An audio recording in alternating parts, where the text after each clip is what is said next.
What is going on, everybody? Long time no see. This is the UGAsports.com Sunday call-in show. I'm your host, Paul Meharry, joined by my co-host, Jason Butt, and as always, Ben Choppy Bachman. As we chop some wood down here, the Georgia Bulldogs have also chopped their way to back-to-back titles, guys. We need to talk on that. We also need to, this is the first time we've all gotten together since the national championship game. So a lot of transfers that we need to talk about, and we'll kind of look forward. Can Georgia three-peat? That's what was on everybody's mind, I think, once it came time to pretty much have the parade wrapped up. That was what was on everybody's mind, was can Georgia three-peat? And we'll kind of talk. We'll go through the schedule, right? We'll see. But, Jason, let's start off with you, man. How are you doing up there in is it snowing up there where you're at? No, it's just been really cold. Yesterday it got down to, 25 or 20. It was probably worse on Friday. It's nothing. Oh, it was worse. And then Ben, the world hasn't seen you in I don't know how long. So I think it was a semifinal. I don't know if I was on there for the national championship game or not, but it was a semifinal. Yeah, how are you? You doing all right? Yeah, I'm doing good. Last time we were on, I had to carry the rest of the show because Paul was like, "Oh, they're kicking me out of the stadium," because it never goes well when Paul's there. Hey, your Dogs are undefeated with me there, except for that one game. So, guys, if you're watching, make sure to drop in where you're watching us from. Put that into the comment section. We'll make sure it gets up on here. Rhett Womack, we see you, man. How is it going? And Brad Newsom, what's going on, man? So, if you guys want to call in, also, you know the drill. It's in the YouTube bio, the description right down there. Also on Facebook in the description. Call in. We'll get you onto the show. We'll have we'll answer some questions for you. But guys, we're in that time period right now where not a lot of stuff's going on. Middle of February. We had football on today. It was that Pro Bowl. I watched it.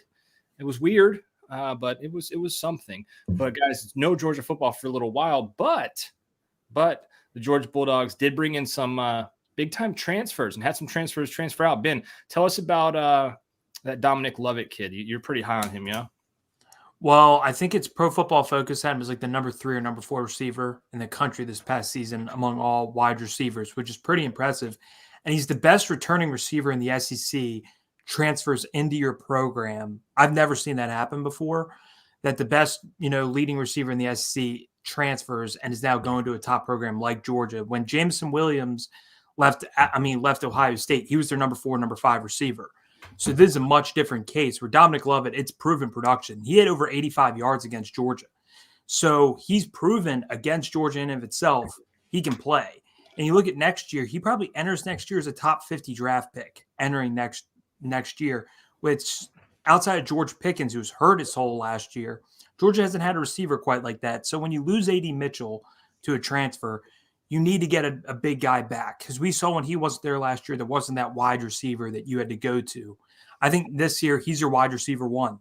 He's the most proven wide receiver in the SEC from a production standpoint, and is probably going to be the highest or one of the 2 or 3 highest graded receivers in next year's draft from the conference, and maybe even overall, outside Marvin Harrison Jr. and the other receiver Ohio State has. So I just think that's a massive addition. And then Ra Thomas is another one too, because you lose AD and you lose Kearis Jackson's a kind of a sleeper loss because he's so experienced and he's really good in the slot. And Blaylock, they played a good deal of minutes, both of them. With Ra Thomas and Lovett, you can do a lot of things with those guys in and out of the slot and everything. So I think the receiver position next year as a whole might be a bit better than it was this past year, which is a scary thing to think about. Jason, the transfer portal hit the Dogs again this year. Probably not done, right? You still have another transfer window that could potentially open up. But as it stands right now, they lost A.D. Mitchell to Texas. Ben's talking about the receivers coming in. What about the receivers going out? Is it going to be an issue? Because like I said, we're on topic here to really dive, not head first, but dip our toes into the water, if you will, Jason, on a three-peat. So losing A.D. Mitchell seems like a big deal. Yeah, but you played all season without him, essentially. You did. And you got to – so what, he played the first game, got hurt the second game. So you're essentially 12-0 without A.D. Mitchell this year. Now, they had the bump in the road mid-year where it didn't seem like the offense was clicking. And then Stetson Bennett, said that they weren't having fun. They were pressing a little bit. They kind of got back to their to how they opened the year, played a little looser, and things opened up again. But like with what Ben said, if you bring in a guy like Lovett, if he and Carson Beck can get on the same page, or if it's Brock Vandegrift who gets the job, if they can get on the same page early, develop that chemistry this spring, and then he can be that guy who defenses have to really key in on. That's only going to open things up further for guys like Ladd McConkey and Brock Bowers, who Bowers is still going to be your primary target in this offense anyway. So I'm not concerned about the receiver position. I think you look around it, and the main thing that stands out, and I know we did a story on this, is the speed that this position group has across the board. And A.D. Mitchell wasn't necessarily that kind of guy. He wasn't the burner type, but I think with Evans, and then of course if Arian Smith can stay healthy and avoid injury, I mean, you talk those two guys and then McConkey, and it's just you can do so much in that offense. And we'll get to it, but a lot of this, I think, fortunately and unfortunately, will depend on the decision Todd Monken ends up making. Well, I mean, we hope that it's Todd Monken, right? So Todd Monken, you see Ben wearing his, if you're watching, or you see Ben wearing his Baltimore Ravens beanie there. If you listen to the podcast, good thing you're not looking at Ben's face right now. It's a sight, folks. But oh wow, hey, I had to get it every time. I had to get it in, Ben. I had to get it in. But Todd Monken got a second interview with your Baltimore Ravens up there. Is he, man, I don't know how to put this. If he leaves, what does this do to this offense? I mean, because we talked to Raiola here at UGAsports.com on Rumors versus Facts. Blaine Gilmer, huge get for the team, getting number one quarterback, number one player in class of 2024 to come on our YouTube channel. And he said, if Monken were to leave, they already have that guy in staff that and we don't want to point fingers, but I think everybody was pointing them to Mike Bobo. So if Monken were to leave, how big of a loss is that? I mean, I feel like most fans love Todd Monken. I can't think of a coordinator that Georgia fans have loved more than Todd Monken. I mean, they love Sam Pittman, but he wasn't a coordinator. He was an O-line coach who just brought in 5-star, hogs to that offensive line. But in terms of just loving a coach, it seems like Todd Monken has, if you're going off approval ratings, guys, it'd be like 98% approval. It would be higher than anybody ever. What happens if he were to leave? Because we still don't know yet. I think it's the same thing as when Lane Kiffin left Alabama. They want to keep the system in place, but it's a different play caller.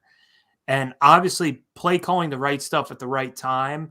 If you do add your touches on the offense, hopefully those aren't negative. It's kind of like that. That's where it was like Bill O'Brien for Alabama compared to Steve Sarkisian, who added a little bit more air raid concepts, a little bit more flashy concepts, where Bill O'Brien was very much, kind of bland with his play calling, but the system was there. They still ran the same sets, same everything, but it was more bland play calling. That's the issue where I think the system's going to stay. I think Kirby likes this philosophy that they have now, because when you look at when James Coley and Jim Chaney were there, different philosophy now. Totally different. But it could go back to, I mean, not this philosophy, right? But it could go back to that, Jason. So how do you? That's true.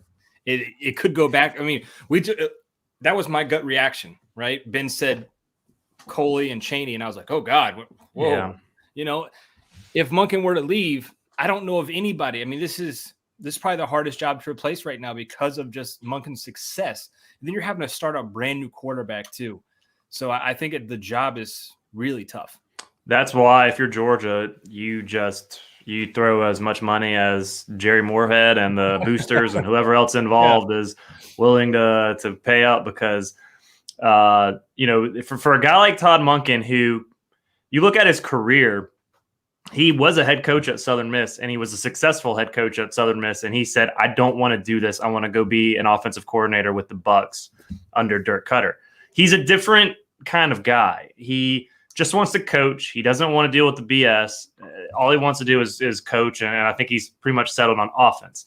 Recruiting, I mean, he's done a good job. When But I think it's one of those things where it's pretty clear it's not his favorite thing. Yeah, look, Jason, recruiting for Todd Monken is like, hey, Kirby told him like, hey, you get your quarterback every year. Yeah. Dell, McClendon, all those guys, they'll handle the rest. You don't have to talk to anybody else. You got one kid to talk to. That's it. And get that one kid that you want. And but that's pretty much it. Does he want the year-round responsibility of having to recruit quarterbacks and versus going to the NFL where you get time off in the offseason, but you also have to deal with at this point paid professionals who may not agree with you as a coach and have way more ability to talk back and be a little more disrespectful. There isn't that kind of hierarchy established at the NFL level between players and coaches like there is at the college level still. So that's really it. I mean, on one hand, he can be more of just a coach in the NFL and not a babysitter and not a recruiter. But he does have to deal with some of the chaos that naturally comes with the NFL, as we see week after week, year after year, with some of the bizarre headlines that come out. And if you're on a team that ends up going through a bad stretch in the NFL and everything's magnified on you, I mean, the whole thing could just blow up. And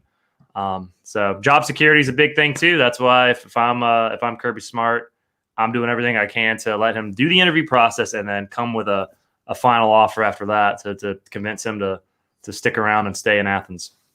Guys, I'm actually not worried about the recruiting aspect when it comes to being the OC.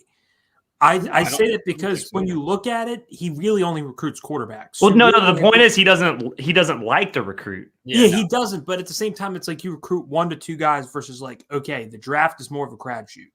You get a lot of, at Georgia, you're going to be able to get so many elite quarterbacks, especially like you look at Brock Vandergriff, Gunnar Stockton.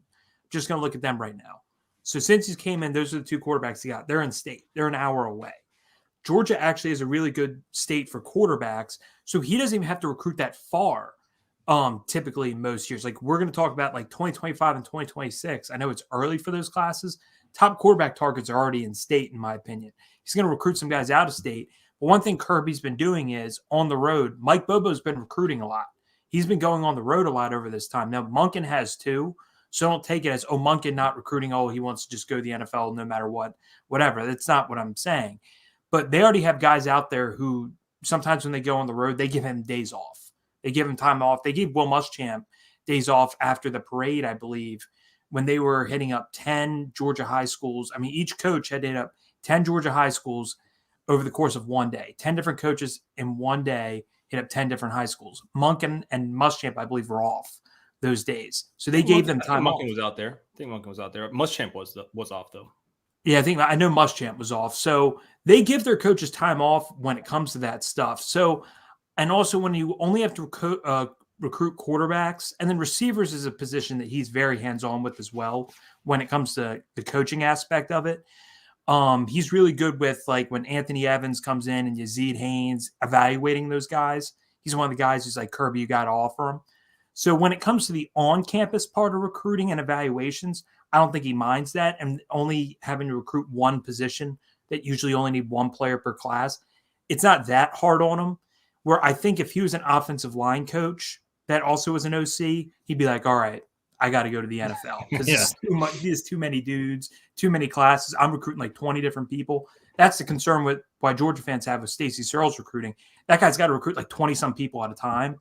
And when he already has concerns recruiting, that's an issue. With Monken, it's just quarterbacks. So I'm not as worried about the recruiting aspect as some people are. Guys, if you're just now joining the show, this is the first episode of the UGASports Call-in show post POS. So what we do during the season is we do the POS, the post-game overreaction show that takes the place of this show. And then during the off season, we come at you with the call-in show. So what that means is there's 3 of us on the screen. We've all called in. We want you guys to call in too. Hit the link in the description. We want to hear from you guys. And if you don't want to be on camera, you're camera shy, that's fine. No big deal. We'll get your questions. Make sure you put them into the comment section on YouTube or Facebook, and I promise we'll get to them. Brad Newsom brings up a great point, guys, and this was kind of early on. We were talking about Monken. He said the quarterback situation is really up in the air if Todd Monken leaves. I think right now, right, the betting. Well, I wouldn't even say betting odds, because if you look at Vegas, Brock Vandagriff has betting odds for Heisman and Carson Beck doesn't. So I don't know what other words to use, but I think all of us think that right now it's Carson Beck's job to lose. Not saying he won't lose it, but he is that next man up. If Monken leaves, does the quarterback room shift at all? Are we looking at anybody? Are we looking at Vandagriff? Are we looking at Gunnar Stockton? How does that rotate out if Monken leaves? Well, I think first, we all know that Monken really likes Carson Beck. He liked Carson Beck so much that he was the number 2 guy behind. He was the number 2 guy behind JT Daniels. I already forgot JT Daniels' name. I think a lot of he was the number 2. He was behind number 2. He was number 2 behind Daniels going into the UAB game. And then he didn't have a good week of practice, and so they went with Stetson instead. And then the legend kind of took off from there. And but yeah, he's really high on Carson Beck. I think Carson Beck, in garbage time, he looked really good. And I thought, in the national championship when he came in, he looked really good. I mean, it's not major minutes. It's not with games on the line or anything like that. So he's not tested. But I think everything's there for him to be successful. Brock does have the more mobile threat, but and I think that could be what changes things. But I think if Monken stays, Carson Beck's the favorite. If it's a different OC, I think Brad's on to something there. I don't see how if an OC comes, even if it's being promoted from within, and if it is somebody like Mike Bobo, I don't see how. That person doesn't do a full evaluation in the spring with both guys. I think that with or without Monken, this thing is open. I think that it's a foregone conclusion about Beck is not the wise way to go. Well, I really don't. I think Beck could still win the job, but I don't think it's a shoe-in. If it was a shoe-in, he would already be named the starter next year. Kirby doesn't do that. Kirby doesn't do that, bro. No, but I have a sneaky suspicion about this. I think Gunnar Stockton might be the quarterback next year. Okay, all right. We got to deep dive into this. No, I have a sneaky suspicion. I said we're gonna dip our toes into the sand or into the water about the three-peat. We're going head first into this, Ben. If you name Gunnar Stockton the starting quarterback, it wouldn't be in the spring. Okay. So you're going to let him take. So you're. No, this is what I think is going to happen. Hold on. Please play this scenario out, because I'm going to tell what you happened how at Michigan dreadful this could be for Georgia. What happened at Michigan this year? I don't know. I don't watch them. What happened? They started the year with Cade McNamara and JJ McCarthy, both of them saying they're going to split starts. Yeah, they did that. They're going to enter week 1. I don't know if it's a shoo-in that they're going to have their quarterback set for the whole year week 1, because here's the thing: their schedule, or like we've talked about, and a lot of people in the media we're going to talk about, outside of Tennessee, is a cakewalk. In your first few games, you're playing like Ball State and teams that. You got September 2nd, UT Martin, Ball State right after that, South Carolina at home, UAB, and then Auburn, your first 5. So think about this. You could split quarterbacks, especially you're going to have probably at least one transfer out. So between the 2 quarterbacks, if you're not fully set, you can give each of them starts. You can have them both run with the first team. I have a sneaky suspicion about Gunnar Stockton by that time potentially sneaking as the starting quarterback. Here's the problem with that, Ben. Q-Flow said Gunnar, really? Wow. Yes, I agree, Q-Flow. Stockton may be the most talented. What you end up having happen, Ben, is if Stockton is your starting quarterback, both those guys ahead of him are. Would you say they're going to stick around, or are they going to transfer? No, I said if they named Gunnar the starter, it wouldn't be till the regular season. So I think Beck would stay around. I don't think Vandagriff would at that point. So you would, because no matter what you're entering, so you're just completely screwing Carson Beck. Well, that doesn't matter. What Ben says happens. Carson Beck will feel Michigan did that with McNamara this year. He was their starter in the playoff. Everyone knew McCarthy. They wanted him to be the starter. They told McNamara, we're going to split starters. You're going to start game 1. And then they screwed him. When everybody in college football knew that Harbaugh wanted McCarthy as their quarterback, they convinced him to stay and split starts because he's the experienced quarterback. And then literally, I think he transferred right before the playoff hit. Yeah, he hit the portal right then. But I think if that were to happen, then Gunnar was your only scholarship quarterback. If you did go to the playoff, that could be a little bit tricky. A little. You saw it happen with the 49ers. I mean, good God, Josh Johnson couldn't throw the ball 10 yards. then we could get into Jackson Muschamp territory. Exactly. That's what I'm saying. So, but Stetson Bennett won 2 national titles. But I still think for people to say, "Oh, it's got to be Beck," I don't think it's a shoo-in for it to be Carson Beck. I just don't, because here's the other thing: he was supposed to be the starter. What was it last year in that UAB game? He was all set to be the starter. Then practice happens. Whoa, he ain't the starter. Every time he gets a chance, something goes awry. Until I see it, I'm not believing it on Carson Beck. Look, you got Donnie Wilkerson. I don't know how much you paid him. He said Ben is right. No one named starter. No one promised anything. Gunnar can very well start. Would not shock me. Beck probably leaves. What I'm saying, though, in this scenario, guys, is you lose Beck and Vandegrift. And then you didn't have a quarterback. So man, this is tough. Because you have this happens, though, Paul. Suppose they name Beck the starter and Gunner's like, I could go somewhere else and start. They could lose both Gunner and Brock. They could lose 2 quarterbacks no matter who they name. If they have Brock the starter, only 1 year separation behind Gunner, he could be but if Gunner could leave and Beck could leave. No matter which of the 3 you name the starter, there's a real possibility you could lose 2 quarterbacks. If Beck wins the job, but if Beck wins the job, you've got and he has a good year. I mean, you're potentially an NFL, 1 year, and then he's off to the NFL as a 4-year guy. So that would be the selling point to at least have the other 2 guys stick around. Now, here's the thing: they're not going to make a decision based on, well, how do we convince them all to stay? They're going to pick who's the best player, and then whatever happens after that. Yeah. Harry says, let them fight it out. That's what y'all are saying. Yeah, I think you let them fight it out.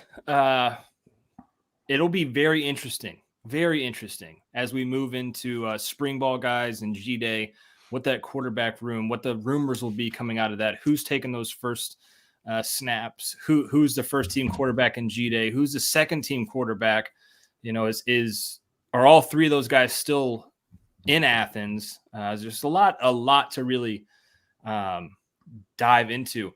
Another thing to dive into, guys, JC says SVP coming back along with McConkey is huge. 2 guys that I don't feel like they get enough recognition. Hopefully this year they will. Van Pran along with Ladd McConkey both announcing they're coming back, which McConkey announcing he was coming back I thought was cool, right? I didn't think he was going anywhere. But SVP coming back is really, really big for this offensive line, guys. Yeah, it's he's the anchor. That's the best way to put it. Especially you've got did he start as a freshman? What? No, I don't know if he did. Year. Sophomore, okay. But I mean, you lose 2 tackles, so I mean, it's a tremendous. It's almost like a recruiting battle, right? He comes back. That's one position you don't have to worry about.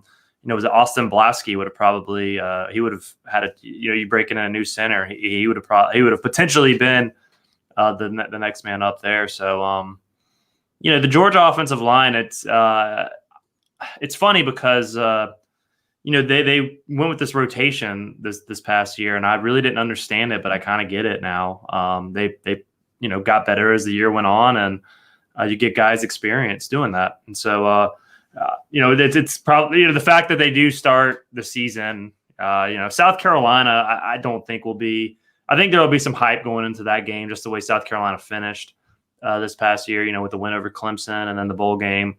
But I don't see them really being a threat to Georgia, and I think the offensive line will have a chance to gel. And the key cog to that happening is having Van Pran back up front. Well, I look at it, he's the leader of your offensive line, and he's your center, so he's making all the checks. But everyone expected Amarius Mims to be one of your starting tackles. He basically, in a sense, was a starter in a way. I mean, he started the Ohio State game.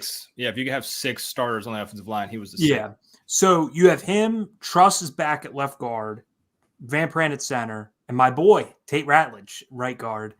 So you kind of need, whether it's left tackle or right tackle, you have one of the tackles down. You just need to get another tackle. And then your line's complete already. You have 4 or 5 offensive linemen basically returning. I know you're losing Jones and McClendon, but in guys who played significant minutes or started, you have 4 of the 5 guys back on the offensive line. Alabama has 4 or 5 guys gone among their starters and their 6 linemen gone. So just think about that for a second. So that's why I think Van Pran back is huge, because I'll be honest with you, the one gripe I've had, and I've talked to Blaine Gilmer about it when it comes to recruiting recently with Georgia on offensive line, is we never know who's going to be a center. Like past Van Pran in 2020, go 2021 class on, who would they recruit to play center? I have no idea. So I have no idea who past Van Pran is a center. People say Blasky, all these people. I've never seen him play center. I've saw his highlights and know he's practiced attack on guard. I've never seen him play center. Never seen Jared Wilson play center. So that to me is huge, because I really have no clue who the center would be next year or have any optimism at all behind who the center would be, just because I haven't seen him play that position. But I think what Ben's getting at, though, is with Van Pran coming back, that offensive line, for the most part, you probably keep Mims at right tackle. Left tackle, Ernest Green maybe. Blasky maybe. That'll be a big position to watch, but you're really losing one offensive lineman in total from your starters, because like we said, Mims was pretty much in there for a good portion of the time. You're losing one starter on wide receivers. You're losing AD, but he didn't play for you last year much. You're gaining Lovett and Ra Thomas. At running back, Kenny McIntosh making some big news down in Mobile at the senior game. You're losing him, but you're getting a Branson Robinson, who's now a sophomore. You get Andrew Paul back, who's healthy. Who's the kid they recruited this year, Ben, at running back? Goodness. Roger Robinson. Thank you. Robinson out of California, big kid. So, you bring that back. We've talked about Stetson leaving, where the quarterback position obviously is going to be a change. All in all, though, offense, for the most part, you got UT Martin and you got Ball State. You got 2 games to really, really figure it out. And you can throw in as many players as you want to there. Cosmic SOL says Jack Saint and Bell will be the starters this year, wide receiver. I'm concerned with McConkey's health. I think McConkey will be fine, but you've got Jack Saint and Bell. 2 other receivers we're not talking about coming back. And then you've got Kendall Milton, who looked really good down the stretch. Didn't look that great at the beginning. Looked really, really good down the stretch, and you hope to get a big senior year out of him. So there's the offensive side of the ball. Now let's move over to the defensive side of the ball. And guys, you lost some to the portal. You lost Jaheim Singletary. You lost some guys to the draft. Mm-hmm. Be some open positions. Jason, I'll start with you. Obviously, it's probably Jalen Carter who Georgia's going to miss the most. After that, who is it? Who do they miss the most? Chris Smith?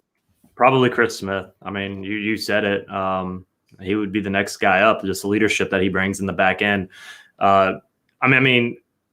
You miss, and they're for different reasons. You miss Carter because he's a freak. And he's going to be a top 5 pick for a reason. But then when you have a safety who can really communicate the coverages to the rest of the defensive backs, I think that's just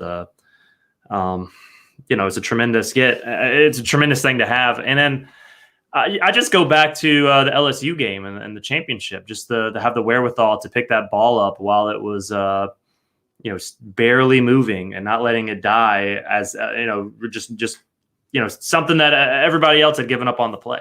And it's just smart plays. Like, they completely changed the trajectory of that game too. And so I think they'll miss those aspects of him. They'll miss Nolan Smith too, obviously. Nolan Smith more so from a leadership standpoint, especially after he had the injury, and he was still very involved with that defense. So really every level, as we've mentioned, those are your guys who you'll miss, but they've been recruiting really well. I think last year we all talked about the inside linebackers. They lost 3 inside linebackers to the NFL, and turns out really didn't need to worry much at all with the 2 guys that ended up replacing them. So I'm pretty confident in how Georgia's recruited defensively, to where it's at that level that Alabama has been at for years, where guys go to the NFL and they just plug and play and they're good to go. And it really seems like, especially on defense, Georgia's there now. Greg says for what it's worth, friend of mine went to the Dog Club donor meeting last week to schmooze with all the coaches. He says Trey Scott was bragging on Jamal Jarrett pretty enthusiastically. Yes, that's a grown man coming in on the defensive line. Oh, yeah. I really like the defensive line class this year. And then I know we talked about it. I know last offseason about you had Jalen Carter and then who else, right? It was a bunch of guys that just hadn't gotten reps, and we were focusing on Nazir Stackhouse, Warren Brinson, Zion Lowe, guys like that, right? And I said, look, you're going to have to show me. And Nazir Stackhouse and Warren Brinson both showed me that they can play this type of level football, and they've got another year under their belt. Am I saying they're going to be the next Jalen Carter, Jordan Davis, No. Guy off the defensive line? No, but they've got another year under their belt. So big question here, though, guys. Who takes over that safety position? Q-Flow asking it right here in the chat. The defense is loaded. Do we think Tyke Smith moves to safety? Guy I was thinking of, Ben, your recruit, Nick. Tell us about this Jonel Aguero kid. That's one I was going to bring up. So I was actually going to bring up Jamal Jarrett, Jonel Aguero, and then I was going to bring up an edge rusher. But first, I'll start with Aguero. I think him and Jarrett might have the two best chances to see the field right away next year on defense, because you're losing Chris Smith. And then to me, they still have yet to replace – you're never going to fully replace him, but Jordan Davis in terms of having a nose tackle on the roster, that's Jamal Jarrett. So when it comes to Aguero, he's a prototypical Kirby Smart, Will Muschamp defensive back. Really smart, and he's physical as hell. You want those DBs who go downhill and hit, that's Jonel Aguero. He's going to be a physical safety and a leader on the back end. And I look at him and I say next year, you lose Chris Smith. Malachi Starks is one starting safety, so we can put him over here. You look and you say you have Dan Jackson, Ja'Cory Thomas. Who got some run last year. Thomas got some run last year. Got a little bit of run. David Daniel. Who got a good bit of run. Got more run this year. And then you got Jonel Aguero. And then I think some people have asked who's the second safety in the class because they didn't get Caleb Downs. I think Justin Rhett is going to play more safety. So of the other DBs in this year's recruiting class, he'll probably play more safety than corner and star for those asking. Jonel Aguero, to me, has the best chance of starting. And I think Jamal Jarrett's a sleeper, making big contributions because remember, traditionally, Georgia always rushed five. They had Nolan Smith on one side, Adam Anderson. You had Trayvon Walker at 5 technique. Then you had whoever was the 3 tech, and the nose was Jordan Davis. Last year, it was a lot of 3 linemen, 4 guys rushing. They didn't really have those traditional outside linebackers standing up, rushing the passer. This year, they can do that more because they added Damon Wilson, who I think might see the field early as well. And they have Jamal Jarrett, who gives you a nose tackle. So I really like those 3 additions because I think all 3 can see the field right away. So I think overall the defense next year, also just as a whole, because we talked about offense, this year I think the defense will be better. Michael Williams impressed the hell out of me at the end of the year. Bear Alexander was dominant the second half of the season when he was on the field. Jalen Walker in the championship game and other games started to get it on. Marvin Jones, have high expectations for him. Dalen Everett, I think he's the favorite to replace him. We haven't even talked about this yet. Keely Ringo, he's going to be gone. I think Dalen Everett and Nyland Green are probably the 2 guys battling.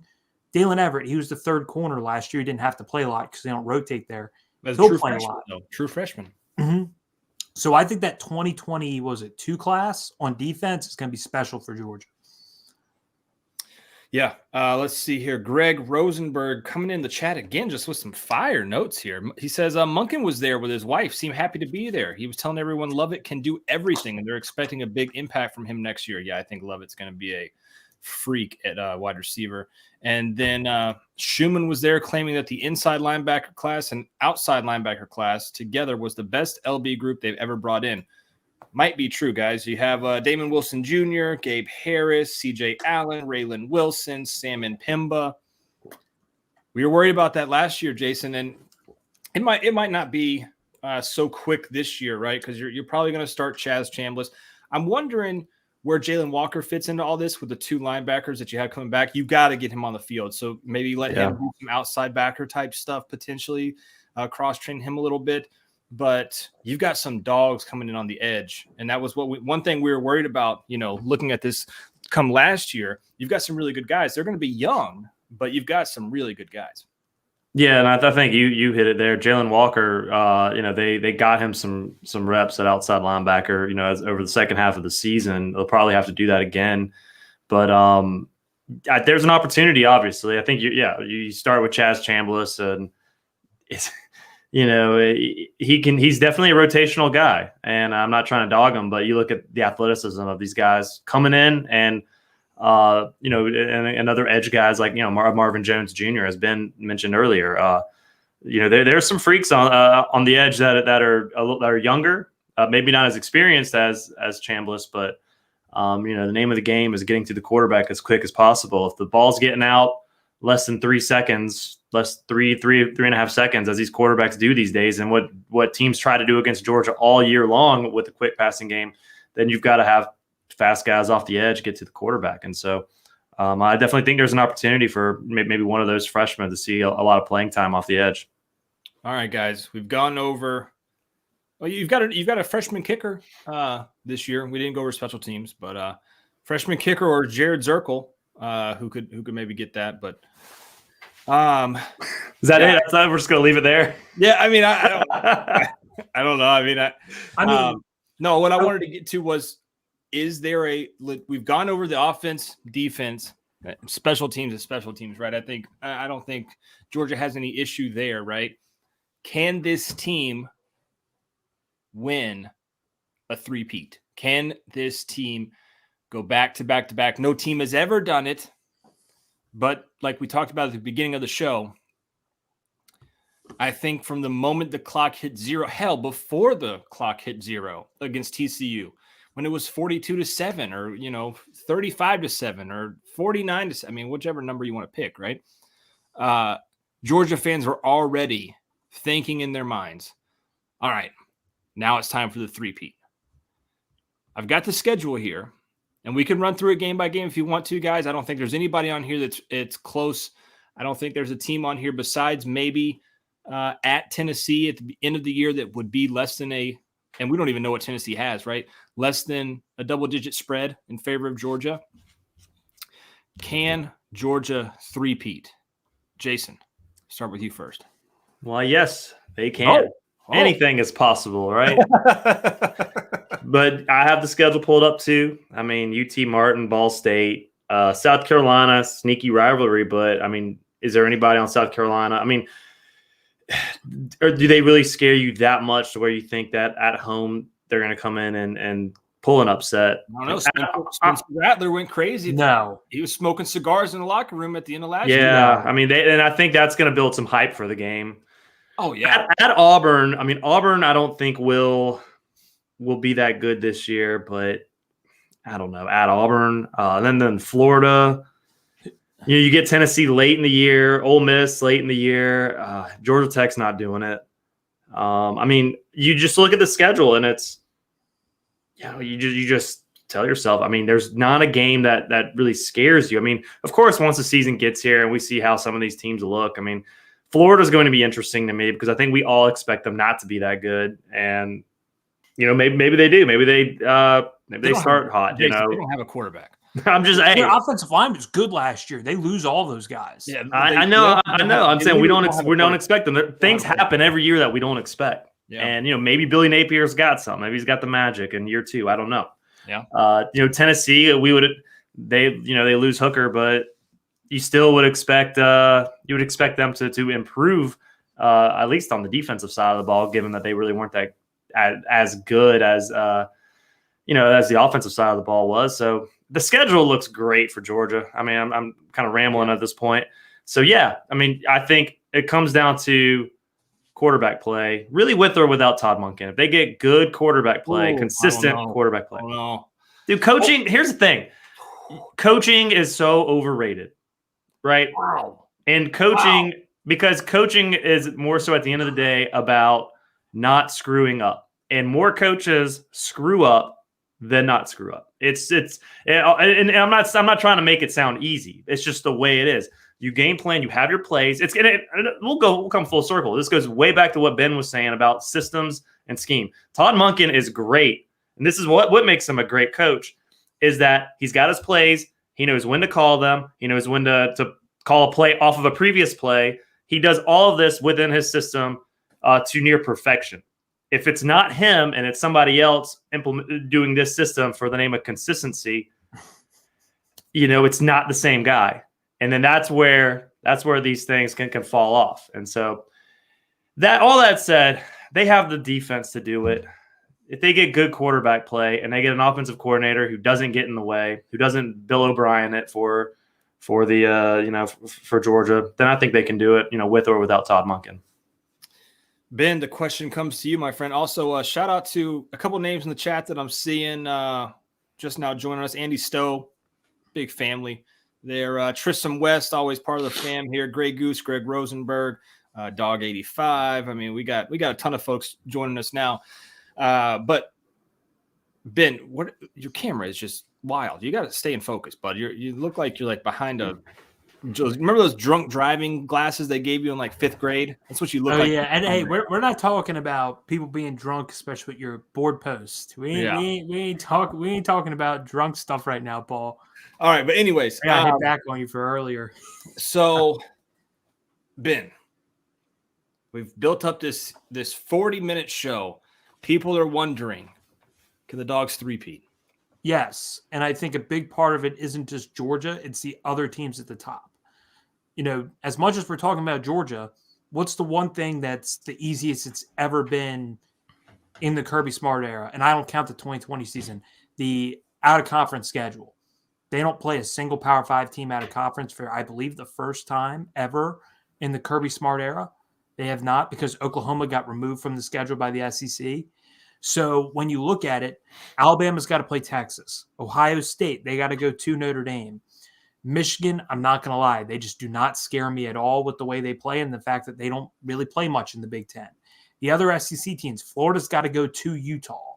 I think Tennessee, I could be wrong, but I think they have to play Pitt or somebody.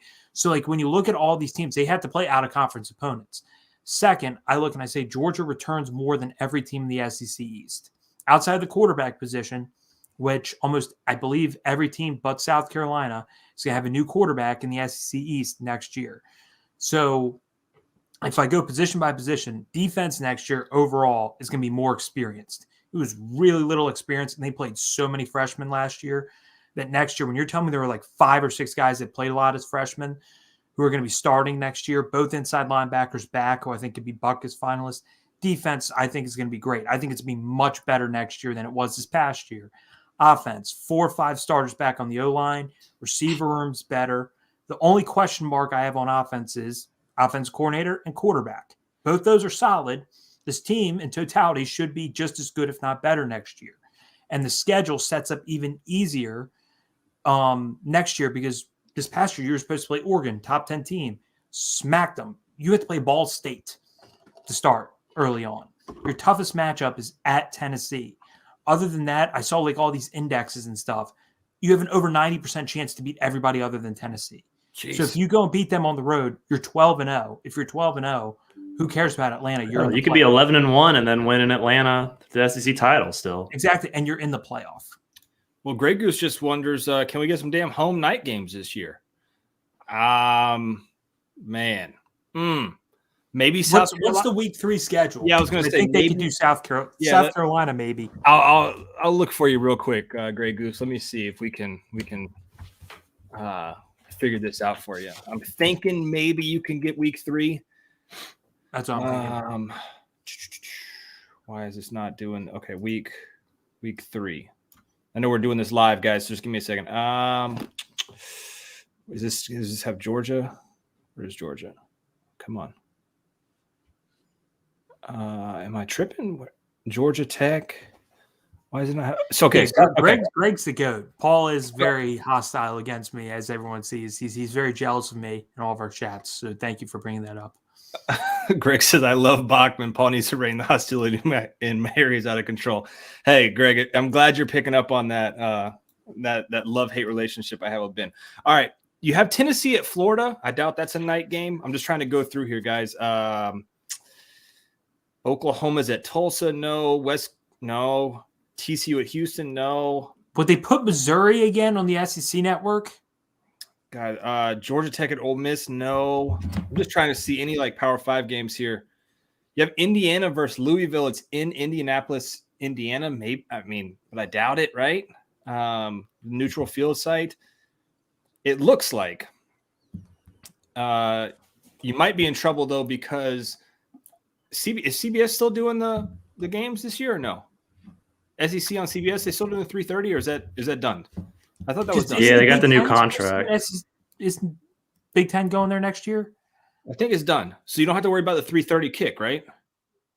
I think. I think CBS might have both and then the SEC. Yeah, let's act like the 3:30 kick is no longer a thing, guys. If it was, I would say South Carolina, Georgia is definitely a 3:30 kick. I don't think the ESPN deal doesn't go into effect until 2024. Looks like. Oh, well then that's gonna be weird next year. Grey Goose, my friend Grey Goose asked if you can get any home night games. I think. Oh, hold on. Andy So said it's over. Saw a Big Ten commercial today. I trust Andy. I think they get both next year. And hold on. Bob says CBS is still on. Guys, we don't know. We don't know what's going on. It's one way or the other. One way or the other, guys. You know, Paul, you're on a computer. You could look it up. I know, but then I'd have to. Yeah, this is how lazy. This guy all he has to do is click two buttons. He doesn't want to click two buttons for you guys. No, that's why he's an awful host. Just looking irrelevant. Look, just looking at the week 3 schedule, if you still have the CBS game, you're going to be the 3:30 game. If you don't, then I would probably say you get a night game there. And then whoever's hot, right? Maybe you get Kentucky undefeated. They'll be 5-0. Then you get Kentucky 5-0. That might be a night game. Ole Miss could be a sneaky night game. Missouri could be a sneaky SEC network night game type deal. I think you get one. That was fun. A little high stress action there to see if Georgia will get a night game. I think. Probably, but who knows? As far as Georgia three-peating, I think if you look back on the teams that have gone back-to-back, Georgia probably has the best chance of three-peating out of all those teams in terms of who's coming back, right? A lot of those teams that went back-to-back lost a lot of guys. So you talk about Alabama, and you talk about all the teams that have gone back-to-back prior. It's going to rely on, oh, God, there you go, guys. Andy So said, just verified, SEC keeps a 3:30 this year, then it's all Big Ten. You're 100% getting, unless Florida's, I don't know, Tennessee at Florida or Georgia, South Carolina. Tennessee, Florida will be 3:30 for sure. All right, well then you heard it here first, folks. You're getting a night game against South Carolina. Book your hotels because there you go. Also on the Tennessee, I just checked. They're losing their starting quarterback, more than half their O-line, top 2 receivers, and more than half their starters on defense.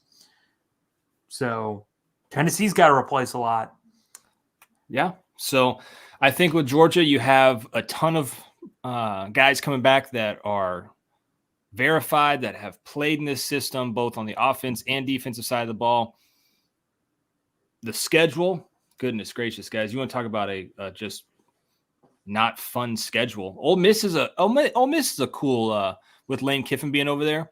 That's a cool SEC West, a rotational team this year. Fun fact on that, if Kirby beats Ole Miss, he would have beaten every SEC team. There you go. So there you go. So I think he's probably got a good shot. The schedule's a little weak. I think it sets up perfectly, though, that you don't have to play Oklahoma, and now you play Ball State and UT Martin to start off the season because you're going to be breaking a new quarterback, whoever it is, right? We're going to have fun with that, talking about it all week. But I think, UT Martin and Ball State both being your first 2 games, help you break in that quarterback, and then you get into conference play against South Carolina. This team has everything it has lined up in front of it for a three-peat run. You've got to have a little bit of luck mixed in with skill, though, guys, and we'll see. I think this team gets to Atlanta. I'm also curious on how Alabama shapes up with Kevin Steele being announced as the new DC, Tommy Rees is the OC, Jalen Milroe being the quarterback. A lot of stuff going on. Yeah, a lot of stuff going on in Alabama, guys. So, we'll be back 2 weeks from now. We're not gonna talk on Super Bowl. You guys want to hang out with your Super Bowl and do your stuff. Jason, you do anything fun for the Super Bowl? I mean, maybe. I don't know yet. I did last year. Last year was a good time, but I don't know if I, for my own aging self, if I can do that again. Are you a big watching like football in the bar guy because it's like I love going to bars, but I not No, I don't like football. watching. It's just hard to watch a game. If I'm at a bar, I like to be people yelling. social and all that stuff. I really can't sit at a bar and watch a game. It's that's just not it. Ben, Last time I watched a college game in a bar, there was a couple Tennessee fans there, and it was awful. What are you doing for the Super Bowl, Ben? Just watching the game with family. That's it. There you go. Yeah, I can't go out and watch games with random people. Probably do the same here. So let's get some. Jason likes to bet. I like to bet. Ben, you're old enough to bet now, as opposed to last year, so that's cool. And it's also legal in the state now, Jason. I know Jason's going. Oh, Jason, going crazy. Jason knows. Yeah. Eagles -1.5, guys. Yay, nay. Who are you taking? Yeah, Eagles. Yeah, I'm taking Philly. Yeah, -1.5. Yep. I'm taking it. God, I got to go with you too. I was hoping one of you guys. 2.5 or less. My philosophy is just take who you think is going to win. I wanted one of you guys to go with the Chiefs, but I think we're all riding Eagles. So you know what that means, folks. Mark it down. The Kansas City Chiefs will be your next winners. Me agreeing with Paul. Oh God, I'm so bad at betting. Philly fans are awful, so I'll take it to a degree. Joe says, "What's this NFL you speak of?" They played flag football today, Joe, for the Pro Bowl. Which somebody asked, what was our thoughts on that before we leave? Did you guys watch it at all? No, I watched like 30 seconds of it, and it's flag football. Yeah, it's not. It's flag football. It's not even pro football. It was kind of cool, but it just lasted so long. It went on for like 4 hours or something. They played 3 different games. I like the little lineman games they had. The one catch thing that they had, like a dunk contest, was unique. None of these guys want to be there, right? So yeah, well, didn't Tyler Huntley go? I mean, Derek Carr. Yeah. He had 2 touchdowns. He had 2 touchdowns. Yeah, Geno quarterback. Geno Smith had 5 touchdowns. I mean, nobody wants to go this, right? So, and nobody really wants to go to this and put pads on. Geno was cooking this year. Geno Smith. Yeah, Geno had a good year. But the thing is, they should just get rid of it and just do the end. It's kind of like there's the All-Pro team. Just do the Pro Bowl team and then just not play the game. I think it's just a total waste of time. Well, I think it was because sometimes you get to like the 5th alternate, and it's like, well, yeah, dude, we had like the main guy and the next 4 guys had to pass up just for you to get here. Like I've seen years where it's been like that. Yeah, it is. But even though next year, Paul's Falcons might have a Pro Bowl quarterback potentially. God, maybe he doesn't have a rant like he had last year about them taking Justin Schaefer over Jamari Sawyer. That already is panning out. Did I not tell you though? Right? I mean, did I not? I think anybody with a brain who isn't in that building, they don't have brains in that building. Take Jamari Sawyer over Justin Schaefer. No knock on Justin Schaefer. No knock. Jamari Sawyer was PFF's highest graded rookie offensive tackle. Yeah. He was there in the 6th round. I think whatever, right? Whatever, guys. We appreciate you for watching us so much. If it wasn't for you guys, none of us would be here. So check back in with us 2 weeks from today. We'll be live 7:30-ish. Hopefully some of you guys will call in. If you missed any of the show, it'll be up on the podcast tomorrow morning. And we appreciate you guys. We all think the Dawgs can three-peat, and we all think the Eagles will win the Super Bowl. So you know what that means.